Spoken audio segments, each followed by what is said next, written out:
Hello বন্ধুরা, good morning সকলকে। সকালে কেমন আছো? আশা করছি সবাই ভালো আছো, সুস্থ আছো। তো আমিও ভালো আছি। তো সবার কালী পূজা কেমন কাটলো? তো কালী পূজা আমার সেরকম ভালো কাটেনি। কালী পূজায় কোথাও যাইনি, বাড়িতেই ছিলাম। তো বাড়িতেই প্রদীপ দেখানো, তারপরে লাইটিং, এগুলো বাড়িতেই দেখা হচ্ছে। কারণ কি বলো তো, আমাদের এদিকে প্রচণ্ড চোরের উৎপাত হয়েছে।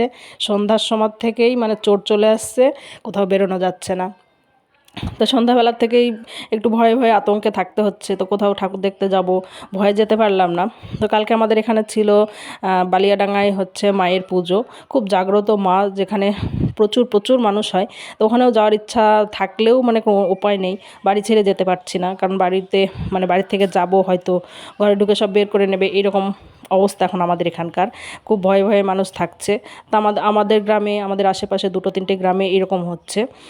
তো জানি না ভবিষ্যৎ পরে কি হবে। তো একটু সাবধানেই থাকা হচ্ছে, সকলে মানুষও থাকছে।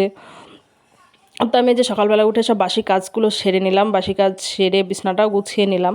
বিছানা টিছানা গুছিয়ে তারপরে তো আরও অনেক কাজ আছে। আর সামনে কালকে তো ভাইফোঁটা। তো ভাইফোঁটা আমার হবে না, খুব আনন্দ ছিল, ভাইফোঁটায় যাব বাবার বাড়িতে, একটা আনন্দ। তো আমার আর হলো না, কারণ আমার একটা জ্যাঠামশাই মারা গেছে। তো ফোঁটা আর হবে না। তো সেটা ভেবে আর কোনো লাভ নেই। তো ননদ আসবে বাড়িতে, সেটা একটা আনন্দ। ননদ আসবে, ফোঁটা দেবে। তো সকালবেলায় যে বাসি কাজ সেরে কমপ্লিট করে চা করে চাটা খেয়ে নিই। আমি, মেয়ে, বর তিনজনায় চাটা খেয়ে নেব। তারপরে একটু বাজারেও যেতে হবে, বাজারে একটু কাজ আছে, মানে সিটের দোকানে যাব। তো সকালে ভালো থেকো, সুস্থ থেকো।